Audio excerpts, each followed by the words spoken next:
I'm not the kind of YouTuber to start this video by saying, I watch The Rings of Power so that you don't have to. That's not why I watch stuff.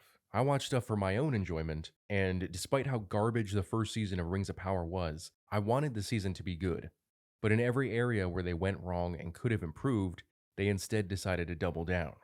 So let's dive right in by talking about what I think are one of the biggest issues with the series, which is reflected in the character of Halbrand, who we now know as Sauron, as if we didn't know the entire time. That was the big question for season 1 after all. Who is Sauron? Why is that even a question? Well, they introduced the character known as the Stranger, an amnesiac with powers who arrived to Middle-earth in a ball of fire that left an imprint vaguely reminiscent of Sauron's eye. He was prone to violent outbursts, and he met some evil priestesses who literally said to him, "You are Sauron." There was also the character Adar, who the orcs called Lord Father. Now, in the source material, it's said that Sauron takes a fair form during the Second Age, and while Adar has black hair and a scarred face, you could make the assumption that the writers took liberties with the character design, and that would not be an out of place assumption at all in the series. But no, Adar is an original character, possibly the character with the most interesting story in the show, but because he doesn't exist in the source material, his story by definition is meaningless to the overall narrative. And finally, there was Halbrand, who was the obvious choice from the beginning and only became more obvious when the writers included dialogue like, "I'm here to advise," or "consider it a gift." In fact, the only reason that you wouldn't suspect Halbrand is because the writers used the stranger as a red herring for the entire season. Oh, and by the way, there was no way that any of us could have suspected that Halbrand was Sauron because his origin isn't even given to us until season 2. That's what I assume the showrunners were thinking. Either that, or they felt like they had to spell it out for us why Sauron took on the identity of Halbrand because season 1 was so convoluted. And so in the prologue of season 2, episode 1, they do give us an origin, not really a Sauron origin story, but how he became Halbrand. Now, if you've ever seen the film Venom, or if you're more of an anime fan than a comic book nerd, that time I was reincarnated as a slime, that's pretty much it. Now, if you remember the prologue from the first season, it's implied that after the defeat of Morgoth, the big bad of the First Age, that Sauron took power and ruled the orcs for a few centuries before disappearing. This season's prologue seems to fly in the face of that, because it's implied that soon after the defeat of Morgoth, a somewhat timid Sauron tries to take power, and the writers decide to reenact the death of Julius Caesar. Now, I really like the design of Sauron here. In fact, I think he looks more elvish than any of the elves in the series, despite not being an elf. I don't like that he's portrayed as an upstart trying to take control after the boss was defeated, or that a demigod was killed by a bunch of orcs just stabbing him. That's definitely not what happened in the source material, neither was turning into goo and needing to consume life to become whole again. His spiritual essence is his true form, not his body. So it doesn't make sense that he would reincarnate from his blood, which is his material form, rather than his spirit after it left the destroyed body. This seems like one of those things where the writers thought that the audience was too stupid to handle concepts from the source material, so they thought, hey, people have heard of Venom, let's just do that. But moving on, once he reincarnates and takes on the Halbrand form, he meets an old man who convinces him to try and find a fresh start, to turn over a new leaf. So it wasn't enough that they made Adar a sympathetic character, or that orcs are now portrayed as poor refugees and concerned parents who just want a peaceful life. Poor Sauron just needs a second chance, you guys. He just wants to take over Middle-earth to heal it. He wants to bring everyone together and end all war under his rule. He wants to enslave all races to create order and stability. We're talking about Sauron, the most evil character in most of Tolkien's stories. In fact, Tolkien himself wrote that Sauron was only second in evil to Morgoth because for a time he served someone else and not himself. So it's not because he wasn't willing to commit the same atrocities, not because they had overtly different goals, but simply because Morgoth at the time was more powerful, so he served as his lieutenant. Now, this old man happens to have the crest of the royal line of the Southlands. Halbrand takes it from him when they're shipwrecks, and then the events of season 1 happened. So, what is he up to now? Well, at the end of season 1, he makes his way into Mordor, and apparently he allowed himself to be captured by Adar, who has been recast, by the way, and the new actor is okay, though I definitely preferred the old one. Firstly, Halbrand tells Adar to let his people go, meaning the people of the Southlands who are now under the control of Adar. I don't know if this was just part of his ploy, like this is Halbrand trying to convince the audience, or the writers trying to convince the audience that we should sympathize with Halbrand slash Sauron. But either way, it's ridiculous.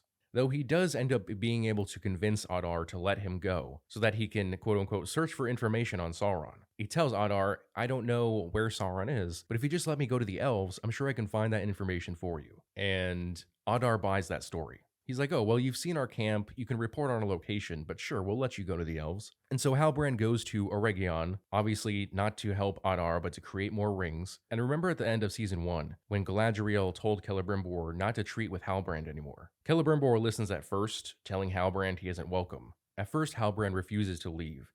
And after a few days, Celebrimbor returns to the gate, tells him to leave again, and suddenly, after days of standing at the gate, staring at Celebrimbor's tower, Halbrand suddenly has a change of heart and says, oh, I see I'm not wanted. I guess I'll just go. And Celebrimbor is surprised and taken aback, and he's like, no, wait. Seriously? Seriously? Why are so many of the pivotal points of this narrative dependent on characters embodying the word stupidity? Oh, and then Halbrand walks into a furnace and turns into his fair form and convinces Celebrimbor that they need to make more rings to save Middle-earth. Just like that. I understand the part where Sauron appeals to Celebrimbor's pride as a smith and makes it about something bigger, but the part where he convinced him at the gate was just retarded. Celebrimbor knew Halbrand shouldn't be trusted, though it would have helped if Galadriel had just said he's Sauron.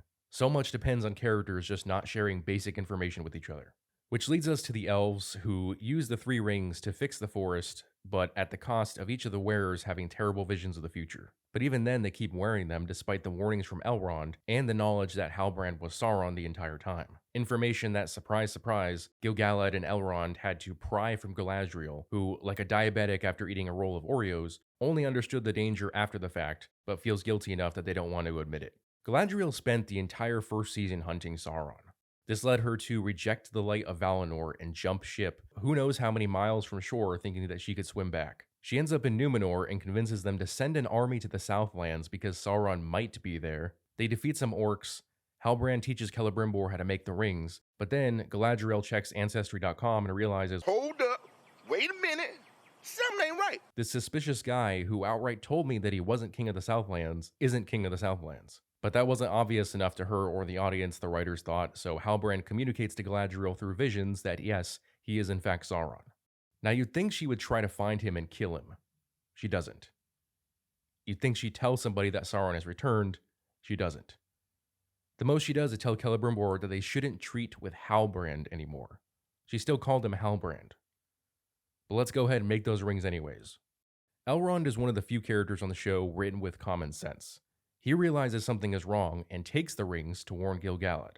But Galadriel, Gil-galad, and even Círdan, the oldest and wisest elf on Middle-earth, decide to use the rings. Much like Elrond will one day experience with Isildur, he entrusts Círdan with the task of destroying the rings by dropping them into a trench in the ocean, but after experiencing the tiniest of waves, Círdan has a change of heart and decides to keep them. Now why doesn't this group send word to Celebrimbor? Well, they did, but their messenger is killed. But they don't send another one, and unfortunately Celebrimbor is extremely gullible. Finally, at the end of episode 3, Gil-galad sends Elrond and Galadriel to Eregion to make sure that exactly what has already happened will not happen. But by that point, Celebrimbor and Sauron are already making rings for the dwarves. Speaking of dwarves and characters who don't communicate well, as the light shafts of Khazad-dûm were destroyed because Durin dug too far for the Mithril. Oh, and Durin and his father Durin aren't talking to each other. You see, Durin thinks that Durin is too set in his old ways and impeding the progress that will catapult their kingdom into the new age. Durin's wife Disa is also very unsubtly telling Durin that they will unseat his father one day, but also gets mad at him for not trying to make up with his father. Oh, and her singing fails to save Khazad-dûm, surprise, surprise. But that's okay because the younger Durin is invited to Eregion, where Celebrimbor and Annatar, Sauron, try to convince him that they can make rings to save Khazad-dûm, just like they saved Lindon. Durin is skeptical, so Annatar talks about Elrond, who suggested that he provide his aid to the wisest dwarf in Khazad-dûm. He's basically saying, trust me bro, I'm totally friends with the elves. Don't fact check me on that though, and also we have a strict timetable to make these rings because of reasons which I can't share. So Durin goes to his father and convinces him to treat with Annatar, but only at the very end does he say, hey, you know, this guy seems kind of shifty. But they go through with it anyways, and the dwarven rings are created. Elsewhere in Middle-earth, Isildur survived the battle with the orcs in Season 1, as well as the exploding volcano. Now he's in a cave full of giant spiders, so he needs to be saved by his horse, Beric. And then he's caught by some roving bandits and needs to be saved by a Rondir. This guy better go through an amazing training montage if he's ever going to defeat Sauron. Now, in the first season, we were subjected to an irrelevant plot revolving around a forbidden romance between Arondir and Bronwyn. Bronwyn is no more. She died as a result of the actress not wanting to return for season 2, and the writers deciding that her character wasn't worth recasting. Unfortunately, Theo is still alive. The most annoying character on the show has returned to be more annoying and stupid than ever. He gets caught by some of the bandits I mentioned earlier, people who now serve Adar, while trying to help Isildur get his horse back. Luckily for him, he gets saved by the timely intervention of the Ents. So we're getting Ents in the series, which is cool. What's not cool is the awkward storyline involving Arondir trying to be a stepfather to Theo. If Theo could also mysteriously die, that would be great. Now Isildur meets a mysterious woman who is secretly one of the servants of Adar but tries to hide that fact by burning the brand on her neck, leading me to believe that we might see another forbidden romance story involving the two. Now, I don't mind Isildur's story as a singular character, but if he's hanging out with the most irrelevant characters in the series, then I can't imagine his story is going to get more interesting. Meanwhile, in Numenor, everyone except for Elendil is turning on the Queen after she led a bunch of their men into a disastrous battle in Middle-earth. Also, the fact that she's blind isn't helping, nor is Eowyn, the daughter of Elendil, who at Miriel's coronation tells the whole court that Miriel is betraying her people, drops the mic, or in this case, drops the palantir on the ground, which causes Elendil to have a spasm after touching it rather than having the visions that Miriel and Eowyn saw. But everything could still work out, because it's said that when one of the giant eagles shows up to the coronation of a Numenorean king or queen, that is a favorable sign, and one does arrive. Now, Ar-Pharazôn, who obviously wants the crown, steps up to the eagle, and it's obvious that he isn't the one that the eagle is interested in. But the angry crowd, nor Pharazôn, see it that way, and of course Muriel is blind, so everyone just accepts that the eagle picked Pharazôn to be king. This stupid misunderstanding wasn't necessary, of course, because in the source material, Ar-Pharazôn usurps the throne from Miriel's father. She never becomes queen regent. So if they had followed the books, Numenor would have been introduced in season 1 with Ar-Pharazôn already on the throne. And lastly, we have the Stranger and Nori lost in the desert of Rhûn on their quest to discover the Stranger's true identity. This gripping storyline sees the Stranger caressing trees, creating tornadoes, and getting lost walking in circles. Nori also gets to reunite with Poppy.